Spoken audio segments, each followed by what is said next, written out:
ഒരു ഗ്രാമത്തിൽ ദിശ എന്നു പേരുള്ള ഒരു പെൺകുട്ടി തന്റെ വൃദ്ധരായ മാതാപിതാക്കളോടൊപ്പം ജീവിച്ചിരുന്നു. ദിശയുടെ മാതാപിതാക്കൾ ഉന്തുവണ്ടിയിൽ ഭക്ഷണ സാധനങ്ങൾ വെച്ചു വിളമ്പുമായിരുന്നു. ദിശ 20 വയസ്സുള്ള ഒരു പെൺകുട്ടിയാണ്.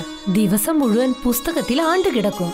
ഒരു ദിവസം ദിശയുടെ അമ്മ അനിത അവളോട് പറഞ്ഞു, നീ ദിവസം മുഴുവൻ പുസ്തകത്തിൽ തന്നെ ഇരിക്കുന്നല്ലോ, നിന്റെ അമ്മയെ കുറച്ചൊക്കെ എന്തെങ്കിലും ഒന്ന് സഹായിച്ചൂടെ?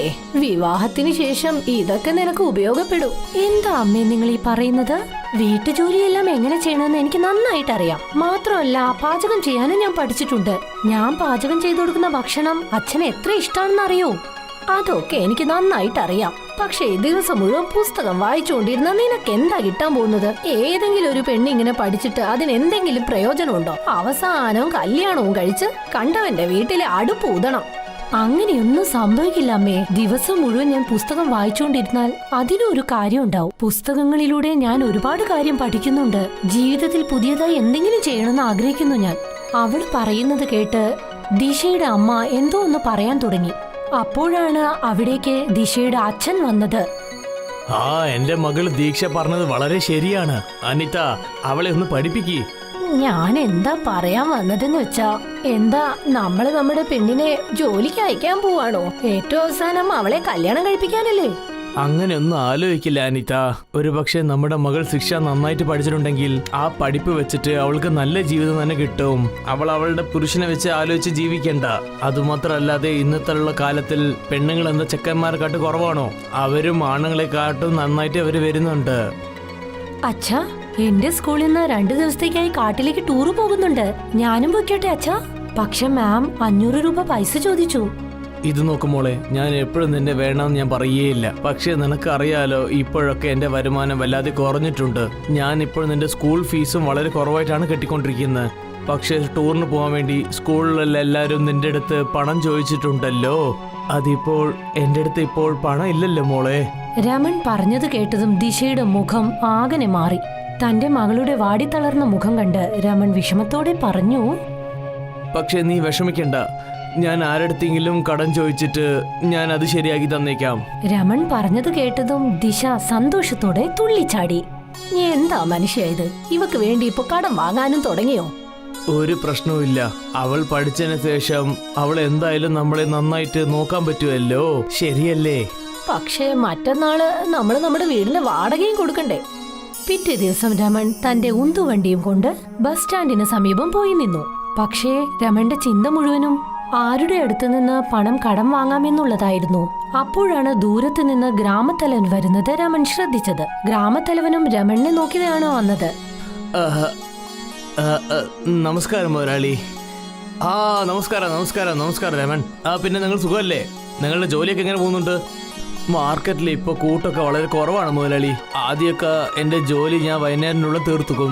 പക്ഷേ ഇപ്പം എന്താണെന്ന് വെച്ചാൽ ഞാൻ ഉണ്ടാക്കുന്ന പുലാവൊക്കെ വൈകുന്നേരം വരെ മീതി നിൽക്കുന്നുണ്ട്. രമൺ, ഇപ്പോഴൊക്കെ ചൈനീസ് ഫുഡല്ലേ വിൽക്കുന്നത്? ഇന്ത്യയിൽ തന്നെ എല്ലാ സ്ഥലത്തും ചൈനീസ് ഫുഡാണ് വിൽക്കുന്നത്. അതുകൊണ്ട് നീ വിൽക്കുന്ന ഈ പുലാവ് ആരാണ് വാങ്ങിക്കാൻ പോകുന്നത്? ഗ്രാമത്തെ ജനങ്ങളൊക്കെ ഇപ്പോൾ മുന്നേമാരി അല്ലല്ലോ. ഗ്രാമത്തെ ജനങ്ങൾ ഇപ്പോൾ വല്ലാതെ മാറിയിട്ടുമുണ്ട്. മുതലാളി, ഞാൻ നിങ്ങളുടെ അടുത്തൊരു മുഖ്യമായ ഒരു കാര്യം സംസാരിക്കാനുണ്ട്. പറയൂ, എന്താണ് സംസാരിക്കേണ്ടത്? എനിക്ക് നിങ്ങളുടെ അടുത്ത് കുറച്ച് കടനായിട്ട് കാശ് ആവശ്യമാണ്. നിനക്ക് എത്ര ആവശ്യം? എനിക്കൊരു 2000 റുപ്യ ആവശ്യമാണ് മുതലാളി. അത് എന്താണെന്ന് വെച്ചാൽ നാളെ കട വാടക 1500 കൊടുക്കണം. പിന്നെ 500 റുപ്യ എൻ്റെ പെണ്ണിന് സ്കൂൾ ടൂറിനും കൊടുക്കണം. ഷെടാ, ഇന്നും ദീക്ഷ കൊച്ചിൻ്റെ സ്കൂൾ ഫീസ് നീ കെട്ടിയിട്ടില്ലേ? അത് പിന്നെ ഞാൻ കുറച്ചായിട്ട് ഫീസ് കെട്ടിക്കഴിഞ്ഞു മുതലാളി. അത് എന്താണെന്ന് വെച്ചാൽ നാളെ സ്കൂളിൽ നിന്ന് കൊച്ചിനെ ടൂർ കൊണ്ടുപോവാണ്. അതായത് കുട്ടിയും വളരെ ആശപ്പെടുന്നുണ്ട്. ടൂറിന് പോകാൻ വേണ്ടി 500 റുപ്യ കാശും ചോദിക്കുന്നുണ്ട്.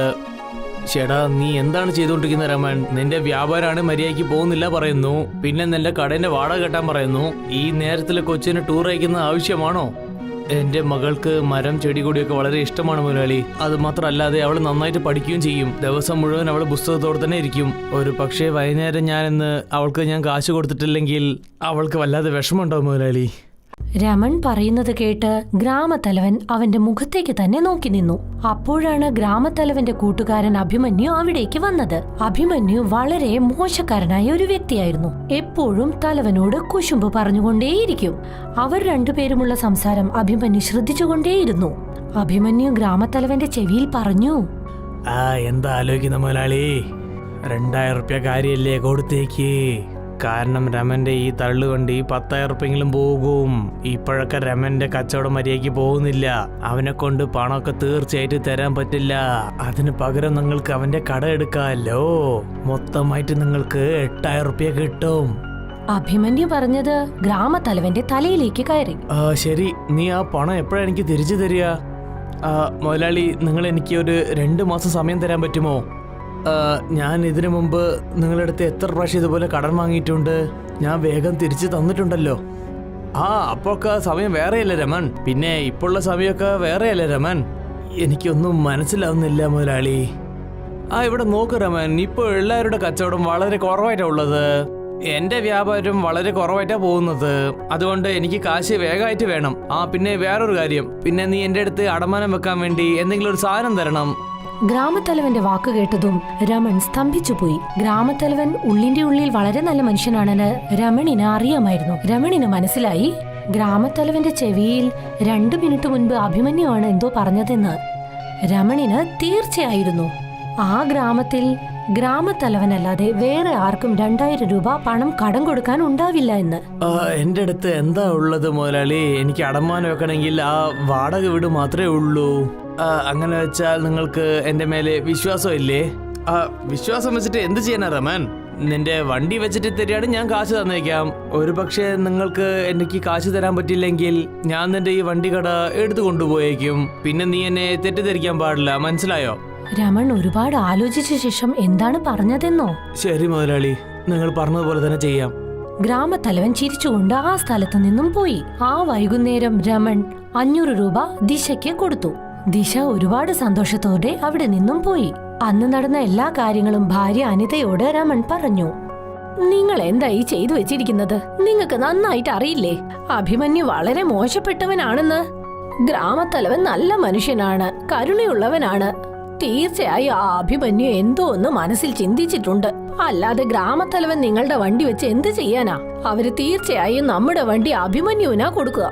ഈ ഉന്തുവണ്ടി ഇല്ലാതെ പിന്നെ നമ്മൾ എന്താ ചെയ്യുക? അതിന്റെ ഉള്ളിൽ എന്തെങ്കിലും ഒരു അത്ഭുതം തീർച്ചയായിട്ടും നടക്കും. എങ്ങനെ ആയാലും നാളെ നമ്മൾ വീട്ടു വാടക നമ്മൾ കൊടുക്കണ്ടേ? അതുകൊണ്ട് തീർച്ചയായിട്ടും മുതലെടുത്ത് 1500 റുപ്യ കടനം വാങ്ങിച്ചു. പിറ്റേ ദിവസം ദിശ വനത്തിലേക്ക് ടൂറ് പോയി. ആ വനത്തിനുള്ളിലെ മരങ്ങൾ അതിശയത്തോടെ അവൾ നോക്കി നിന്നു. പെട്ടെന്നാണ് അവിടെ ഒരു വൃദ്ധയായ സ്ത്രീയെ അവൾ കണ്ടത്. ആ വൃദ്ധയായ സ്ത്രീ വാഴയിലയിൽ എന്തോ ഒന്ന് പാചകം ചെയ്യുകയായിരുന്നു. ആ വാഴയിലയിൽ നിന്ന് എന്തോ അത്ഭുതകരമായ മണം വന്നു. ദിശയ്ക്ക് അവളെ നിയന്ത്രിക്കാൻ കഴിഞ്ഞില്ല. അവൾ ആ വൃദ്ധയുടെ സമീപത്തേക്ക് പോയി. അമ്മേ, ഇതെന്താണ്? ഇത് വാഴയിലയിൽ ചെയ്യുന്ന ഒരു ബിരിയാണിയാ മോളെ. ഇങ്ങനെയൊക്കെ ചെയ്യാൻ പറ്റുമോ? പിന്നെന്താ, തീർച്ചയായും ചെയ്യാലോ.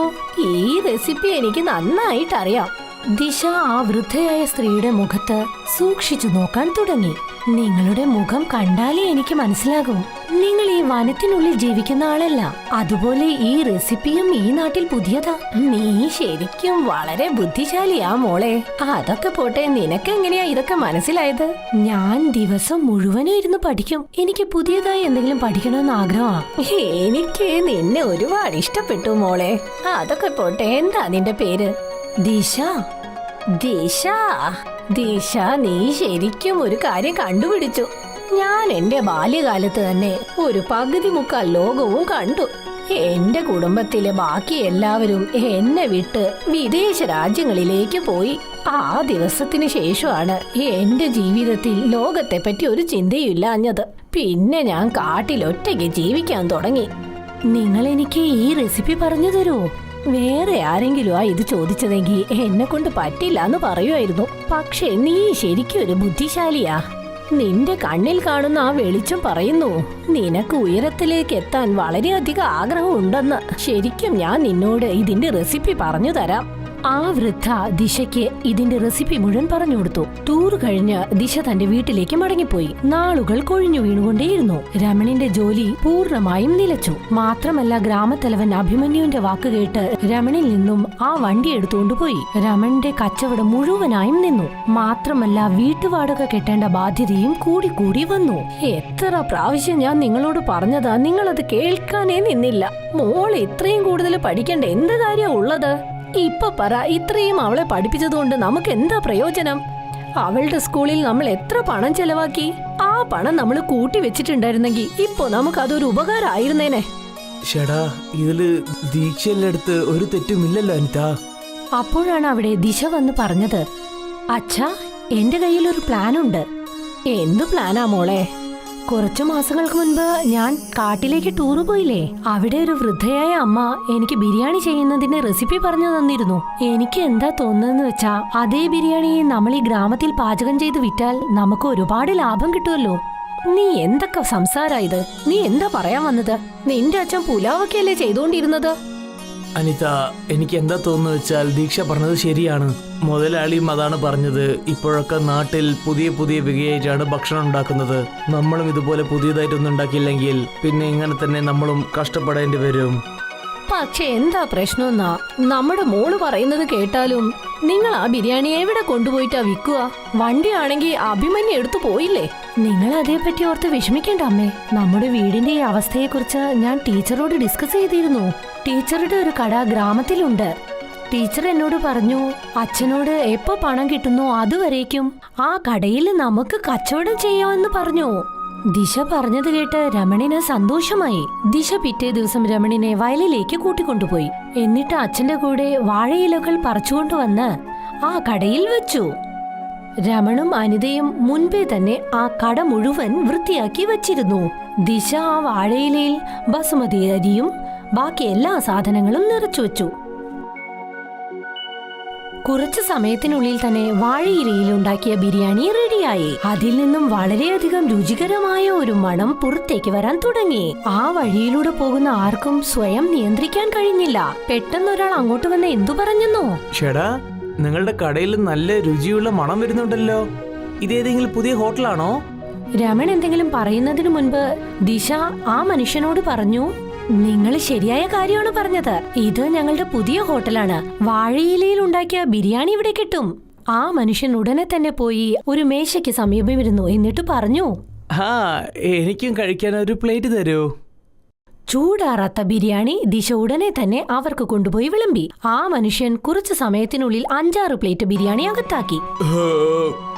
വളരെ നന്നായിട്ടുണ്ട്. എത്രയായി? 2000 രൂപ. ആ മനുഷ്യനും വളരെ സന്തോഷത്തോടെ 2000 രൂപ ദിശയ്ക്ക് കൈമാറി. ആ മനുഷ്യൻ ഒരു നഗരവാസിയാണ്. മാത്രമല്ല ഒരു ഫേമസ് യൂട്യൂബറും. ചേട്ടാ, ഇതുപോലുള്ള ഭക്ഷണം എന്റെ ജീവിതത്തിൽ ആദ്യമായിട്ടാണ് കഴിക്കുന്നത്. ഇതുപോലുള്ള ഭക്ഷണം തീർച്ചയായിട്ടും നാട്ടിൽ എവിടെയും കിട്ടില്ലെന്ന് തോന്നുന്നു. ഒരു പക്ഷേ നിങ്ങൾക്ക് പ്രശ്നമില്ലെങ്കിൽ ഞാൻ നിങ്ങളെ ഒരു ഫോട്ടോ എടുത്തോട്ടെ. പിന്നെ നിങ്ങൾ ഈ വാഴയില ബിരിയാണി പറ്റി ഞാൻ സോഷ്യൽ മീഡിയയിൽ ഇട്ടോട്ടെ. ഓ, ഇട്ടോളൂ. അത് ഞങ്ങളുടെ ഹോട്ടലിന് വളരെയധികം സഹായമാവും. ആ മനുഷ്യൻ വാഴയിലയിൽ ബിരിയാണിയുമായി നിൽക്കുന്ന ദിശയുടെ ഫോട്ടോ എടുത്തു. എന്നിട്ട് ഫേസ്ബുക്കിൽ അപ്ലോഡ് ചെയ്തു. അതിനുശേഷം അവിടെ നിന്നും പോയി. രമൺ ആ 2000 രൂപ കണ്ട് ഒരുപാട് സന്തോഷിച്ചു. ഇത്രയും പണം 10 ദിവസം പണിയെടുത്താലും രമണിന് കിട്ടില്ല. ഇത് കണ്ടില്ല അനിത, നമ്മളുടെ മകൾ പഠിച്ചതുകൊണ്ട് നമ്മൾ എത്ര ഉപയോഗമുണ്ടെന്ന്. അവൾ ഇതിന്റെ മുകളിൽ നന്നായിട്ട് പഠിച്ചിട്ടുണ്ടെങ്കിൽ ഇവൾ നമ്മളെ നന്നായിട്ട് നോക്കുന്ന തോന്നുന്നത്. അതെ, നിങ്ങൾ പറഞ്ഞത് ശരിയാണ്. അങ്ങനെയൊക്കെ ചിന്തിച്ചതാലോചിച്ച് എനിക്ക് ഒരുപാട് വിഷമമുണ്ട്. പതുക്കെ കുറച്ചു ദിവസത്തിനുള്ളിൽ തന്നെ ദിശയുടെ ആ ഫോട്ടോ ഇന്ത്യ മുഴുവൻ വൈറലായി. ദൂരദേശങ്ങളിൽ നിന്ന് പോലും ആളുകൾ ദിശയുടെ വാഴയില ബിരിയാണി കഴിക്കാനായി വന്നു. കുറച്ചു മാസങ്ങൾക്ക് ശേഷം രമൺ ആ കട ടീച്ചറിൽ നിന്നും വില കൊടുത്തു വാങ്ങി. ഇപ്പോൾ രമൺ വളരെ മനോഹരമായ ഒരു വീടും കെട്ടി. ഇപ്പോൾ ആ ഗ്രാമം ദിശയുടെ ഗ്രാമം എന്ന പേരിലാണ് ലോകം മുഴുവൻ അറിയപ്പെടുന്നത്. പക്ഷേ ഈ കാര്യം അഭിമന്യുവിന് ഒട്ടും രസിച്ചില്ല. അവൻ ഗ്രാമത്തലവനോട് പറഞ്ഞു, മുതലാളി, ഇത് നിങ്ങൾക്ക് വളരെ ഇൻസൾട്ടാണ്. നിങ്ങളുടെ ഗ്രാമം നിങ്ങളെ കൊണ്ട് ഫേമസ് ആവാതെ ആ ദീക്ഷനെ കൊണ്ടാണ് ഫേമസ് ആവുന്നത്. ഗ്രാമത്തലവൻ അഭിമന്യുവിനോട് എന്തോ പറയാൻ വന്നു. അപ്പോഴാണ് ഗ്രാമത്തലവന്റെ ഭാര്യ ദേഷ്യത്തോടെ അങ്ങോട്ട് വന്ന് പറഞ്ഞത്, ഇനി എങ്ങാനും നീ ഈ വീട്ടിലേക്ക് വന്നാലുണ്ടല്ലോ. നീ എന്താ സംസാരിക്കുന്നത്? അഭിമന്യു എന്റെ സുഹൃത്തല്ലേ? ഇവൻ നിങ്ങളുടെ കൂട്ടുകാരനല്ല, നിങ്ങളുടെ ശത്രുവാണ്. നിങ്ങൾ ആ ദിശയ്ക്ക് ഒരു സമ്മാനമാണ് കൊടുക്കേണ്ടത്. അവളെ കൊണ്ട് നമ്മുടെ ഗ്രാമം ലോക പ്രശസ്തമായി, അറിയില്ലേ? നമ്മുടെ കുഞ്ഞുങ്ങൾക്കെല്ലാം അവൾ എന്തൊരു പ്രോത്സാഹനമാണ്. ഈ അഭിമന്യു ആണെങ്കിലോ എപ്പോ നോക്കിയാലും നമ്മുടെ ഗ്രാമത്തിലെ ആളുകളെ കുറിച്ച് എന്തെങ്കിലും ഒന്ന് പറഞ്ഞുകൊണ്ട് വരും, അറിയില്ലേ? ഇവനെ കൊണ്ട് നിങ്ങളുടെ പേര് മോശമായി പോവുകയുള്ളൂ. എന്താ അത് നിങ്ങൾ മനസ്സിലാക്കാത്തത്? ഗ്രാമത്തലവന് ഭാര്യ പറഞ്ഞത് മനസ്സിലായി. അവർ അഭിമന്യുവിന്റെ കഴുത്തു പിടിച്ച് പുറത്താക്കി. അന്നു വൈകുന്നേരം ഗ്രാമത്തലവനും പത്നിയും കൂടി രമണിന്റെ കടയിലേക്ക് ബിരിയാണി കഴിക്കാനായി പോയി. എന്നോട് ക്ഷമിക്കൂ രമൻ, ഞാൻ നിന്റെ അടുത്ത് വളരെ മോശമായിട്ടാണ് പെരുമാറിയത്. അഭിമന്യന്റെ വർത്താനം കേട്ടിട്ട് ഞാൻ നിന്റെ കടയെ ഞാൻ എടുത്തു കൊണ്ടുപോയി. എന്നോട് ക്ഷമിക്കണം. അതൊന്നും പ്രശ്നമല്ല മുതലാളി, ഇതൊക്കെ ഈശ്വരന്റെ ലീലയാണ്. ഒരുപക്ഷെ നിങ്ങൾ അങ്ങനെ ചെയ്തിട്ടില്ലെങ്കിൽ ഞാൻ ഇന്ന് ഇത്ര വലിയ ആളായിട്ടുണ്ടാവുമെന്ന് അറിയില്ല. ഞാൻ എത്ര വലിയ ആളായാലും ശരി മുതലാളി, എപ്പോഴും ഞാൻ നിങ്ങൾക്ക് മര്യാദയെ തരുള്ളൂ. കാരണം നിങ്ങളല്ലേ ഈ ഗ്രാമത്തിന്റെ മുതലാളി. ദിശയുടെ വാഴയില ബിരിയാണി കഴിക്കാനായി ഇന്നും വളരെയധികം ജനങ്ങൾ കടയിലേക്ക് വരുന്നു. മുകേഷ് ഒരു പാവപ്പെട്ട വീട്ടിലെ പയ്യനാണ്. അവൻ തന്റെ ഭാര്യ പൂനം പിന്നെ മകൻ ചീക്കുവിനോടൊപ്പം ജീവിക്കുന്നു. അവൻ മൺപാത്രങ്ങൾ തയ്യാറാക്കുമായിരുന്നു.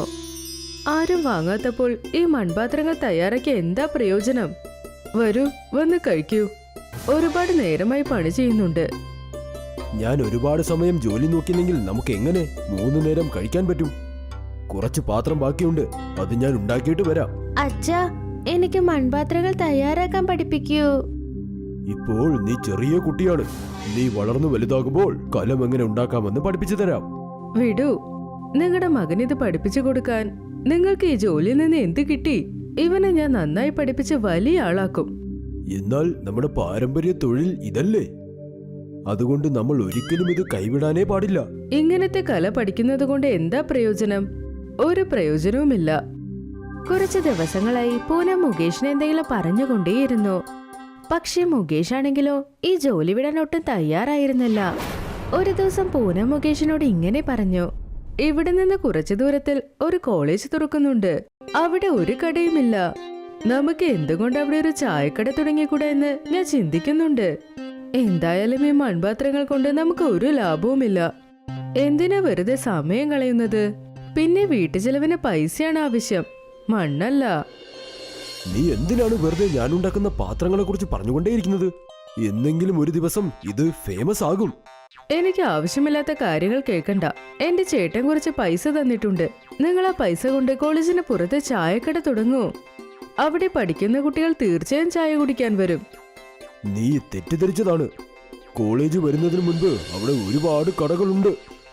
എന്റെ കട അവിടെ എങ്ങനെ റണ്ണാകും? പക്ഷേ പൂന അതൊന്നും ശ്രദ്ധിക്കാതെ മുകേഷിന്റെ കയ്യിൽ പൈസ കൊടുത്തു. പിന്നെ അവനെ മാർക്കറ്റിൽ നിന്ന് സാധനങ്ങൾ വാങ്ങാൻ പറഞ്ഞയച്ചു. മുകേഷിന് പൂനമിനെതിരെ ഒന്നും സംസാരിക്കാനായില്ല. അതുകൊണ്ട് ആവശ്യമായ സാധനങ്ങൾ വാങ്ങി കോളേജിന് പുറത്ത് ചായക്കട തുടങ്ങി. അയ്യോ, ഞാൻ പറഞ്ഞതല്ലേ അവിടെ ഒരുപാട് കടയുണ്ടെന്ന്. എന്റെ ചായ ആരും കുടിക്കുന്നില്ല. ഇന്ന് വെറും 20 ചായയെ വിറ്റുള്ളൂ. വെറും 20 ചായ വിറ്റുള്ളൂ? ഇങ്ങനെ ആയ ശരിയാകില്ലല്ലോ. ഈ വരുമാനം നമ്മുടെ ചിലവിന് പോലും തികയാതാകും. പഞ്ചസാര വിലയും കൂടി. പിന്നെ ചായപ്പൊടിയോ ചോദിക്കേ വേണ്ട. അയ്യോ, അവിടെ എത്ര പേർ ചായ വിൽക്കുന്നുണ്ടെന്നറിയാമോ? ചിലവരത് കോളേജിന്റെ അകത്തും വിൽക്കുന്നു. ജനങ്ങൾ വേണം തീരുമാനിക്കാൻ എങ്ങനെയുള്ള ഭക്ഷണം കഴിക്കണം, എങ്ങനെയുള്ള ചായ കുടിക്കണം, പിന്നെ ആരുടെ കയ്യിൽ നിന്നും കുടിക്കണമെന്ന്. എന്റെ ചായ ആരും വാങ്ങുന്നില്ല. അങ്ങനെ ഉണ്ടായിരുന്നിട്ടും ചായക്കടയിൽ ഞാൻ ഇരിക്കണോ? ഞാൻ മര്യാദയ്ക്ക് കലമുണ്ടാക്കുന്ന തൊഴിൽ ചെയ്യുമായിരുന്നു. അത് നിനക്ക് ഇഷ്ടമാകുന്നില്ലേ? അച്ഛാ, നിങ്ങൾ വന്നോ? എനിക്ക് മൺപാത്രങ്ങൾ തയ്യാറാക്കാൻ പഠിപ്പിക്കാമെന്ന് പറഞ്ഞു. നിങ്ങൾ കഴിഞ്ഞാഴ്ച വാക്ക് നൽകിയതാ, മറന്നു പോയോ? നിൽക്ക്, ഞാൻ നിനക്ക് പറഞ്ഞു തരാം. മുകേഷ് ആ ചക്രം എങ്ങനെ ചുറ്റണമെന്ന് പറഞ്ഞു കൊടുത്തു. ചീക്കു തന്റെ ചെറിയ കൈകൾ കൊണ്ട് പാത്രങ്ങൾ തയ്യാറാക്കാൻ ശ്രമിച്ചുകൊണ്ടിരുന്നു. മുകേഷ് ചീക്കുവിന് പറഞ്ഞു കൊടുത്തതിന് ശേഷം ചായക്കടയിലേക്ക് പോയി. അവൻ തന്റെ ചായക്കടയിൽ കസ്റ്റമേഴ്സിന് വേണ്ടി കാത്തിരിക്കുമ്പോൾ അപ്പോഴാണ് ചീക്കു ഓടിക്കൊണ്ട് മുകേഷിന്റെ അടുത്ത് വന്നത്. അച്ഛാ, ഞാൻ എന്ത് ചെയ്തു എന്ന് നിങ്ങൾ നോക്കൂ. ആഹാ, കാണാൻ ഇഡ്ഡലി പോലെയുള്ള കപ്പുകൾ ഉണ്ടാക്കിയല്ലോ നീ. ഞാൻ നിനക്ക് നന്നായി കപ്പുണ്ടാക്കാൻ പഠിപ്പിച്ചു തന്നതല്ലേ? നീ എന്തായി ചെയ്തു വെച്ചിരിക്കുന്നത്? അച്ഛാ, എനിക്ക് ഇത് ചെയ്യാൻ കഴിഞ്ഞുള്ളൂ. കുഴപ്പമില്ല മോനെ, നീ ഒരു വട്ടം കൂടി ട്രൈ ചെയ്യേ. നല്ല കപ്പുണ്ടാക്കാം. അത് കഴിയുമ്പോൾ നന്നായി കലമുണ്ടാക്കാനും നീ പഠിക്കും. ചെറിയ കാര്യങ്ങളിലൂടെ വേണം നമ്മൾ തുടങ്ങാൻ. ചീക്കു ഇഡ്ലി പോലുള്ള ആ കപ്പ് ചായക്കടയിൽ തന്നെ വെച്ച് വീട്ടിലേക്ക് പോയി. അപ്പോഴാണ് ഒരാൾ ചായ കുടിക്കാനായി അവിടെ വന്നത്. ആ ചേട്ടാ, ഒരു കപ്പ് ചായ തരൂ. അതെനിക്ക് മണ്ണ് കൊണ്ടുണ്ടാക്കിയ കപ്പിലും തരൂ. ആ ചേട്ടാ, എന്റെ കയ്യിൽ മണ്ണ് കൊണ്ടുണ്ടാക്കിയ കപ്പില്ല. പകരം ഡിസ്പോസലാണുള്ളത്. അതിലാണ് ഞാൻ ചായ കൊടുക്കുന്നത്. എടോ, താനെന്തിനാ കള്ളം പറയുന്നത്? ഇതാ ഇരിക്കുന്നില്ലേ? അയ്യോ, അത് എന്റെ മകൻ ഉണ്ടാക്കിയതാ. എടോ, ഇത് കാണാൻ നല്ല ഭംഗിയുണ്ട്. കറക്റ്റ് ഇഡ്ഡലി പോലെ. എനിക്ക് ഈ കപ്പിൽ തന്നെ ചായ താ. കസ്റ്റമർ അങ്ങനെ വാശി പിടിച്ചതുകൊണ്ട് മുകേഷ് ആ ഇഡ്ലി പോലത്തെ കപ്പിൽ തന്നെ ചായ കൊടുത്തു. ആ കസ്റ്റമറിന് ഇഡ്ലി കപ്പിൽ നിന്ന് കുടിച്ച ചായ വളരെ ഇഷ്ടപ്പെട്ടു. അവൻ കോളേജിലുള്ള എല്ലാവരോടും പറഞ്ഞു. എല്ലാവരും ആ ഇഡ്ലി കപ്പിൽ തന്നെ ചായ കുടിക്കാൻ ആഗ്രഹിച്ചു വന്നു. പൂനം, ഇന്നൊരു അത്ഭുതം സംഭവിച്ചു. ജേക്കബ് ഉണ്ടാക്കിയ ആ ഇഡ്ഡലി കപ്പിലാണ് എല്ലാവരും ചായ കുടിക്കാൻ ആഗ്രഹിക്കുന്നത്. ഞാൻ രാത്രി മുഴുവനും ആ ഇഡ്ഡലി കപ്പുണ്ടാക്കി അതിലാണ് എല്ലാവർക്കും ചായ കൊടുക്കുന്നത്. ഇതിലൂടെ എന്റെ കച്ചവടവും നന്നായി നടക്കുന്നുണ്ട്. ആഹാ, ഇഡ്ലി ചായയോ? അതിനൊരു പ്രത്യേക രുചിയുണ്ടാകും. ചിക്കു, നീ അത്ഭുതം ചെയ്തു. ആ ഇഡ്ഡലി പോലെയുള്ള കപ്പുണ്ടാക്കിയത് നന്നായി മോനെ. ആരുടെ മകനാണ്?